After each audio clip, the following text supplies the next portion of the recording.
sidang itu 7 tahun penjara, jadi main-main.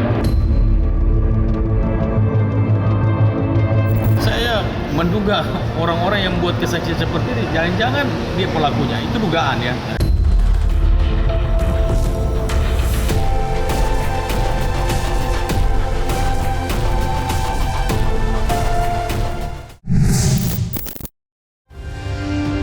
Kasus tewasnya sepasang kekasih, Vina dan Eki, sampai kini masih menjadi perbincangan hangat di tengah masyarakat. Siapa pelaku utama di balik tewasnya Vina masih menjadi tanda tanya. Ada banyak nama baru yang tiba-tiba muncul begitu saja, entah apa motifnya. Seperti drama, ada cerita di dalam cerita. Sebut saja kemunculan Mel-Mel yang mengaku sebagai saksi terakhir dalam kasus tewasnya Vina. Setelah namanya ramai menjadi perbincangan, kini sosok Mel-Mel mendadak bungkam. Larikah dia dari sorotan kamera? Padahal belum juga dimintai keterangan oleh aparat berwenang. Lantas, apa kata sejumlah kalangan atas kesaksian Mel-Mel? Dapatkah kesaksiannya dipercaya atau sebaliknya hanya memperkeruh suasana?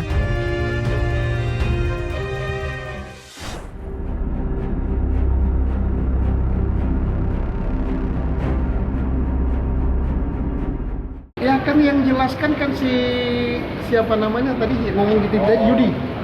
Jalannya gimana, kondisi jalannya bagaimana, kondisi kegelapannya bagaimana, keadaan jam segitu gimana. Masa Mel-Mel membayang-bayangi orang yang ada di situ bawa motor, nggak tahu orang di situ. Ya itu jelas bohong lah. Warung. Mel-Mel ya. Ya, ini Orang Mel-Mel. jalan kaki aja membuntuti orang banyak itu bisa ketahuan, apalagi dia pakai motor. Mel-Mel ini kan dari kemarin memang cukup membengongkan lah ya dengan statement dia yang kemarin ada di black apa tadi itu YouTube-nya backpacker. Tapi saya sih ibaratnya ya silakan aja kalau memang saudara Mel-Mel memiliki bukti yang kuat dan memang bisa menjamin pengakuannya, ya tentunya kita juga menunggu begitu, asalkan benar-benar sesuai dengan apa yang dialami, yang dirasakan, karena ini kan harus dipertanggungjawabkan. Ya. Apa yang menjadi ucapan dia itu akan dipertanggungjawabkan. Dan pertanyaan saya, mengapa selama ini dia tidak mencoba untuk menyampaikan hal tersebut kepada kepolisian? Ya, Mel-Mel kan belum menyampaikan. Dia hanya menyampaikan via Zoom ya di stasiun televisi. Tetapi menyampaikan yang sebenarnya ke penyidik kan belum. Ya kita lihat dulu, apakah dia nanti menyampaikan ke penyidik itu sesuai dengan yang ia ceritakan di stasiun TV kan atau tidak. Tapi yang paling penting Mel-Mel harus berani karena sudah muncul ya di publik, maka harus berani. Ya, kalau Mel-Mel tidak berani, maka kepolisian Polda Jawa Barat penyidiknya yang harus berani ya, harus sebisa mungkin untuk mendapatkan keterangan Mel-Mel sebagai saksi yang saat itu berada di lokasi. Sosok Mel-Mel yang mengaku teman dekat almarhum Eki dan menyaksikan dari dekat saat Eki dan kekasihnya Vina dihabisi, membuat banyak orang mengerutkan dahi. Ada yang percaya, tidak sedikit yang meragukannya, tidak terkecuali mantan Bareskrim Polri Susno Duaji. Menurutnya, Mel-Mel patut dicurigai dan dapat dikenakan pidana jika kesaksiannya terbukti mengada-ada. Kalau itu sudah di BAP sebenarnya dilanjutkan ke sidang itu 7 tahun penjara, jadi main-main. Karena apa? Keterangan dia bisa menyebabkan orang terpidana sampai seumur hidup, sampai karatan di dalam penjara. Hati-hati loh Mel-Mel. Di dunia bisa dihukum, di sana bisa didosa. Sekarang kan banyak sekali, ini kan jadi panggung bagian bagus ya, disorot berbagai TV, siapapun ingin muncul, tapi dia nggak tahu akibatnya. Kalau salah ngomong, akibatnya itu 7 tahun penjara. Saya menduga orang-orang yang buat kesaksian seperti ini, jangan-jangan dia pelakunya, itu dugaan ya. Bisa aja dia salah satu pelakunya. Kalau yang memberikan kesaksian untuk diperiksa itu ranahnya penyidik. Dugaan itu kita hanya dugaan ya. Ya kita nggak bisa beritahu juga berapa persennya. Tetapi kalau menurut penyidik cukup alat bukti, bisa saja ini karena tiba-tiba dia nongol, dia bilang dia tahu, dia kenal dan sebagainya. Nah itu harus hati-hati sekali, harus itu dijadikan, bahkan bukan cuma saksi, tapi itu petunjuk sebetulnya itu. Coba ditelusuri lebih dalam lagi. Muncul pernyataan Mel-Mel yang mengaku, yang mengklaim mengetahui saat kejadian. Dan yang lebih penting adalah Mel-Mel mengenali beberapa pelaku. Ditanya oleh presenter, oleh host, mengenal juga dengan Saka Tatal pelakunya. Lalu beberapa pelaku yang sudah dihukum. Nah, berarti ya, kalau dihubungkan dengan Peggy Setiawan, ya, Mel-Mel ini menjadi saksi kunci. Apakah mengenal Peggy Setiawan? Apakah Peggy Setiawan ada di lokasi saat itu? Apakah pelakunya juga Peggy Setiawan juga?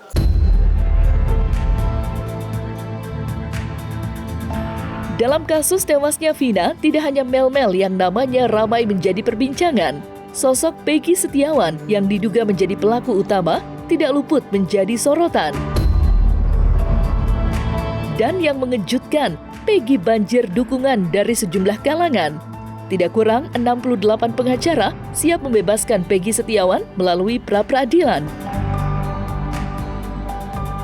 Salah satu kuasa hukum Peggy Setiawan, Niko Kilikili, meminta Polda Jawa Barat bersikap transparan agar masyarakat dapat menilai keadilan tidak sedang dipermainkan.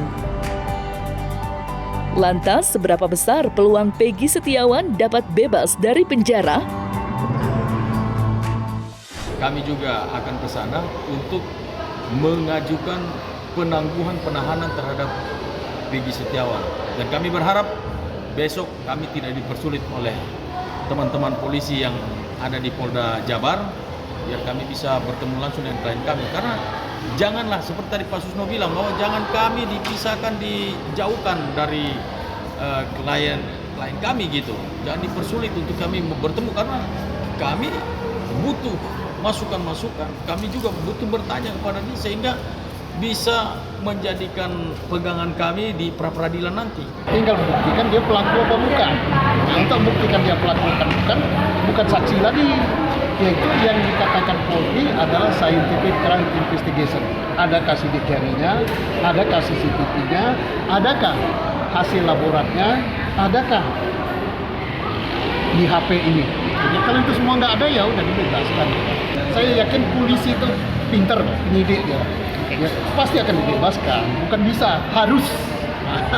Berarti harus dibebaskan untuk Peggy Setiawan yang tertangkap ya, Bukan Bang? polisi yang mengharuskan, undang-undang yang mengharuskan. Nah itu kami tidak mengerti. Kami tidak paham kenapa sampai harus dipersulit untuk kami besuk klien kami.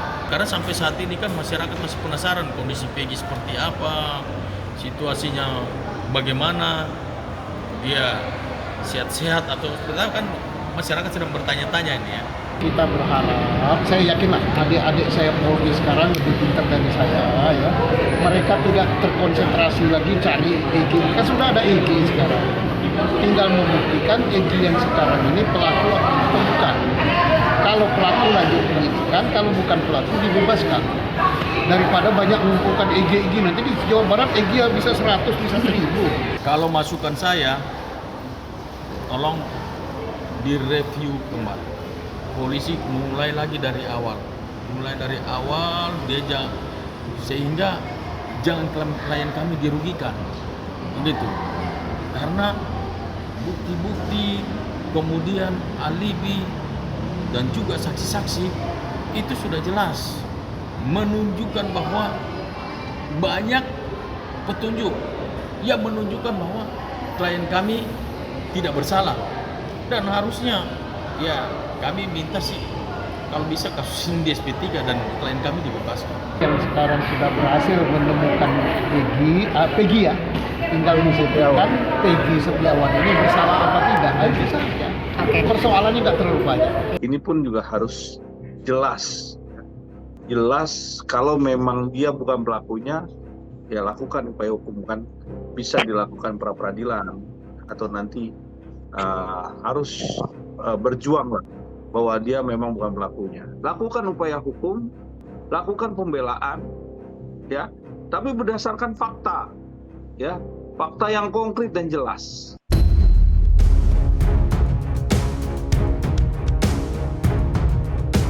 Nama Peggy Setiawan sukses menarik perhatian publik usai dituding sebagai pelaku utama dalam kasus tewasnya Vina. Alih-alih mendapat pujian, sejumlah kalangan justru meragukan kinerja kepolisian hingga tidak sedikit yang menganggap aparat salah tangkap. Keraguan juga datang dari kuasa hukum keluarga Vina lantaran sosok Peggy yang diamankan saat ini berbeda jauh dengan ciri-ciri Peggy Setiawan alias Peggy Peron yang terungkap dalam persidangan tahun 2016 silam. Lantas, apa kata keluarga Vina terkait penangkapan Peggy Setiawan alias Egy Peron setelah 8 tahun buron? Percayakah keluarga Vina atau justru keraguan yang berkelindan di benak mereka? Saya rasa mau 1000 pengacara sekalipun kalau tidak ada upaya hukum ya percuma gitu. Silakan aja mau 1000 mau 1 juta pengacara pun sah-sah aja gitu, dan berarti memang banyak orang simpati terhadap Peggy. Cuman pertanyaan saat ini kenapa tidak melakukan upaya hukum? Masih ada pra-peradilan tahap penawar. Itu kan tadi sudah kita sampaikan juga di acara debat tadi ya. Jadi kuasa hukum Peggy lakukan segera pra-peradilan untuk membuktikan apakah proses penetapan Peggy sebagai tersangka, penangkapan Peggy sebagai tersangka itu sudah sesuai prosedur atau belum gitu. Jadi buktikan dulu di situ gitu, karena masih ada tahapan-tahapan selanjutnya gitu. Kalau memang meyakini Peggy ini tidak bersalah, ayo kuasa hukumnya lakukan lah. Ya keluarga menyerahkan kembali lah pada kepolisian. Yang terpenting jangan sampai dugaan-dugaan tersebut yang salah tangkap atau yang orang yang tidak bersalah ditetapkan terpidana itu tersangka, kan kasihan juga. Intinya lebih detail dan teliti lagi saja. Perihal keresahan sih ya bukan resah ya, tapi lebih ya mereka kembali menyerahkan seluruhnya kepada kepolisian, karena saat ini yang memiliki wewenang untuk menyelidiki itu adalah kepolisian. Beda kalau kita tidak ada kepolisian yang langsung melakukan peradilan, itu kan berbeda. Tapi ini karena ada tahapan dari kepolisian mengambil data, membuktikan, ya kan, melakukan pemeriksaan terhadap saksi-saksi hingga mengkerucut menetapkan 1 orang tersangka. Nah itu kan masih ada proses gitu. Kita tunggu saja lah ya. Kita tunggu saja, netizen juga berdoa semoga ini bisa terungkap. Kami juga kan tidak mengikuti ceritanya secara langsung dari kepolisian, juga kami tidak mempertanyakan hal tersebut. Itu tadi yang saya katakan, sah-sah saja Peggy itu sedang berupaya menyelamatkan dirinya toh. Sah saja, apapun dia lakukan itu sah saja. Semakin banyak saksi yang menguatkan ketidakterlibatan Peggy terhadap kasus ini itu semakin bagus. Hanya saja harus dibarengi dengan bukti lainnya yang menguatkan. Seperti tadi sudah disampaikan Pak Sunardo Aji. Gitu. Kalau memang ada yang membuktikan saat 27 Agustus Peggy tidak ada di Cirebon, nah itu buktikan. Saya hanya melihat di televisi Peggy mengatakan saya tidak bersalah katanya. Yes. Nah, kalau dia berani mengatakan saya tidak bersalah, ya harus kita usut di mana tidak bersalahnya.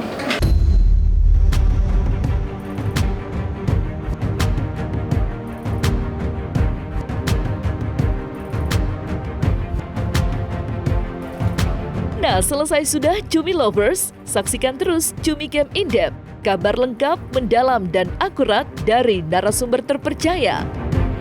Dan jangan lupa untuk like, subscribe, dan juga share channel YouTube Cumi Cumi.